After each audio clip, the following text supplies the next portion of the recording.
எங்கேயாவது தமிழ்நாட்டில் இடத்த வெற்றி பெற்றிருக்காங்களா கேளு.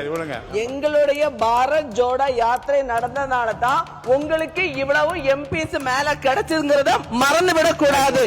எங்களாலதான் அங்க வெற்றி பெற்றாங்கன்னு நாங்க சொல்றோம். இல்ல அவங்களும் சேர்த்தா நீங்க வெற்றி பெற்றாங்க. நாங்க தனியா நின்னாங்க. அவங்க எங்களை விட்டுட்டு எங்கேயாவது தமிழ்நாட்டில் இடத்த வெற்றி பெற்றிருக்காங்களா கேளு.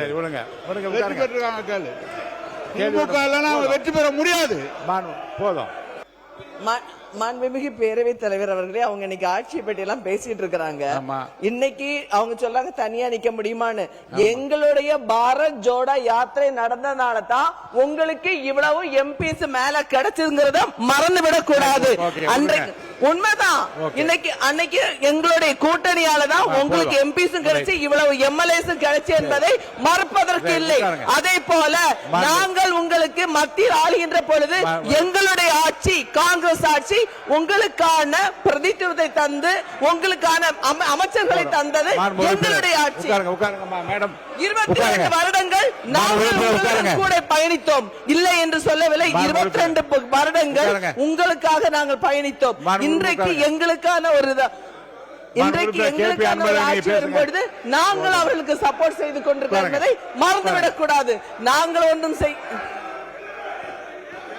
உறுப்பினர் கேபி அன்பழகன் மட்டும் பேசுங்க. உட்காருங்க.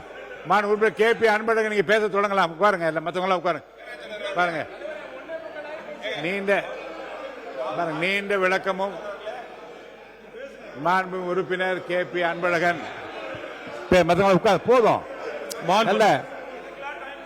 இரு தரப்பும் உங்களுடைய கருத்துக்களை எல்லாம் நீங்க சொல்லிவிட்டீர்கள்.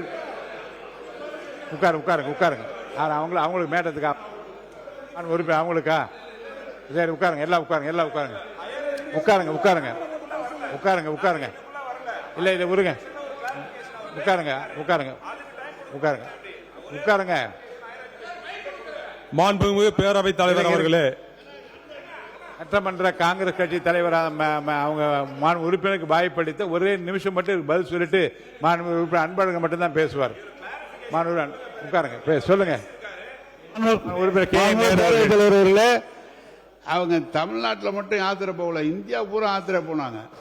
இந்தியா பூரா போது 40 இடம், தமிழ்நாட்டில் மட்டும் 10 இடம் உங்களுக்கு கொடுத்துருக்கோம், ஜெயிக்க வச்சிருக்கோம். போதும். நீங்க ஒண்ணு சொல்லுங்க. போதும். தமிழ்நாட்டில் மட்டும் நீங்க பெற்றது கூட போதும்.